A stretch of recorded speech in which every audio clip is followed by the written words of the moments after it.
শিরায় রক্ত দেবদার ভক্ত, শিরায় শিরায় রক্ত দেবদার ভক্ত। সিরিয়াসলি ঐতিহাসিক সিদ্ধান্ত।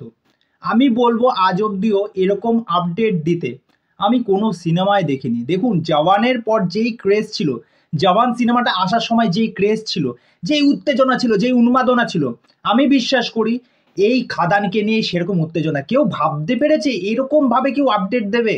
মানুষটা রুক্মিণীদিকে নিয়ে ঘুরতে গেছে, হলিডে স্পেন্ড করতে গেছে, সেই অবস্থায় গিয়ে এরকম একটা আপডেট, এরকম কেউ কল্পনা করতে পারেনি। আপনারা কেউ কল্পনা করতে পেরেছেন এরকমভাবে মানুষটা জানাবে? সবাই তো মোটামুটি এটা ওটা সমস্ত জায়গায় ফলো করে বসে আছে, কবে খাদানের আপডেট আসবে, কবে এটা টিজার আসবে, কবে এটা লুক আসবে, কি আসবে। আমি দেখার পর লিটারেলি বলছি, আমার এরকম আপডেট আমি আজ অবধিও দেখিনি। বালির মধ্যে লিখে জানিয়ে দিয়েছে। সিরিয়াসলি এই যে সিনেমায় যে অ্যাডভার্টাইজমেন্ট বা মার্কেটিং বা এরকমভাবে প্রমোশন যদি একমাত্র বাংলা সিনেমায় যদি কেউ করে থাকে, সেটা শুধুমাত্র ওয়ান অ্যান্ড অনলি দেবদা। সিরিয়াসলি বলছি, এই আপডেটটা পেয়ে শুধু ভাবুন, শুধু লিখে দিয়েছে যে টিজার আসছে 14ই আগস্ট, ব্লাস্ট, জাস্ট ব্লাস্ট।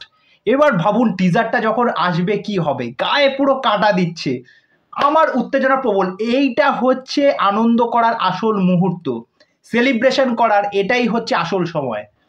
বলে না লোকে, অন্যান্য যে কোনো কিছু আপডেট আসলে বলে উল্লাস করো, সেলিব্রেশন করো, এইটা হচ্ছে আসল সেলিব্রেশন করার সময়। আমার এই আপডেটটা পেয়ে দুর্দান্ত লেগেছে, কি বলবো, হ্যাটস অফ গুরুদেব, হ্যাটস অফ। আপনাদের মতো আমারও জাস্ট আমি স্পেল বাউন্ড হয়ে গেছি, আমি ছিটকে গেছি, আমি পাগলে গেছি, আমি কি কি বর্ণনা দেবো। আর আমার বর্ণনার আর ভাষা নেই। সিরিয়াসলি এই মানুষটাকে নিয়ে কি বলবো, মানে এই মানুষটা বাংলার জন্য, বাংলা সিনেমার জন্য কি হারে ভেবে যাচ্ছে, কি উচ্চতায় নিয়ে যাচ্ছে বাংলা সিনেমাকে। আমরা ভাবতে পারছি না খাদান কি আছে, খাদানের মধ্যে কি নিয়ে আসবে ঝড়। সিরিয়াসলি তা চলো, মানে আজকের দিনটা পুরো জাস্ট বানিয়ে দিয়ে গেল।